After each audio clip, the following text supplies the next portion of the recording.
Welcome to the Saul's Newsstand News Rewind for September 17th, 2021. Fox News reports, Nikki Haley on General Milley's phone calls. You have the back of your president, not China. Nikki Haley, former U.S. ambassador to the United Nations, said on Thursday, Chairman of the Joint Chiefs of Staff General Mark Milley has a lot of questions to answer at a September 28th Senate hearing. Haley said during her time in the Trump administration, she observed that, quote, there were multiple members of the administration that thought they knew better than the president. Haley went on to say, that's a very dangerous thing. The allegations against Milley, which are included in the book Peril, co-authored by Washington Post reporters Bob Woodward and Robert Costa, claim that the chairman of the Joint Chiefs of Staff made two secret phone calls, both to his Chinese counterpart, General Li Zunchen of the People's Liberation Army. The former South Carolina governor pointed out that although it is not unusual for countries like China and Russia to call, the question is, why President Trump would have been left out of the loop. The book alleges that the phone calls took place prior to the 2020 presidential election on October 30th, 2020, and then 2 days after the January 6th Capitol protest on January the 8th, 2021. An article from Grabian News states, Biden admin, don't worry, we never impose a vaccine mandate. When President Biden was still candidate Biden, he told Americans he wasn't even sure they should take a vaccine that President Trump had ushered through FDA emergency clearance, let alone that such a treatment would be mandated.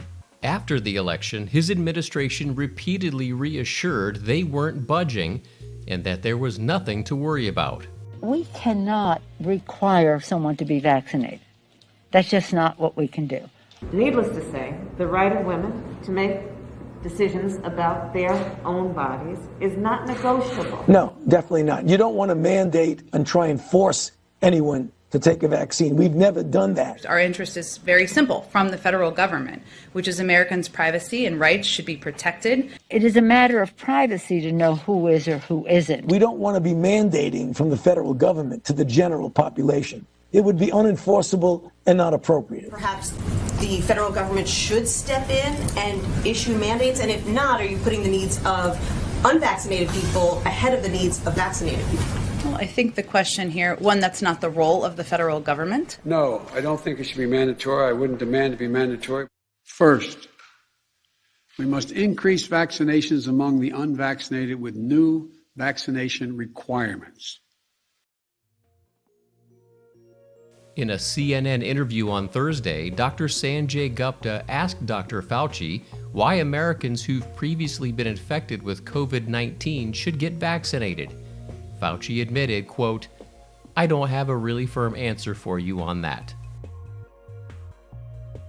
And finally, The Hill reports, Manchin keeps Washington guessing on what he wants.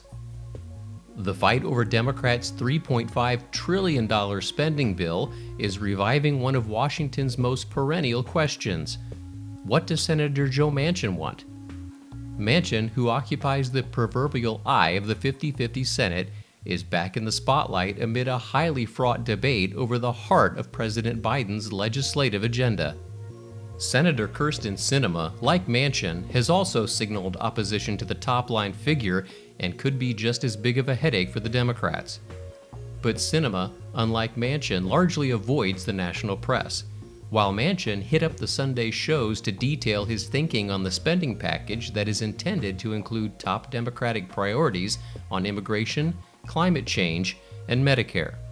Senate Minority Leader Mitch McConnell, during a string of recent stops in Kentucky, put a spotlight on Manchin and Sinema as the two Senate Democrats who could scale back the spending.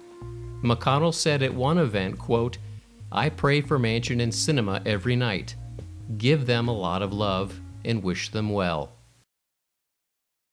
And that concludes your Saul's Newsstand News Rewind for September 17th, 2021.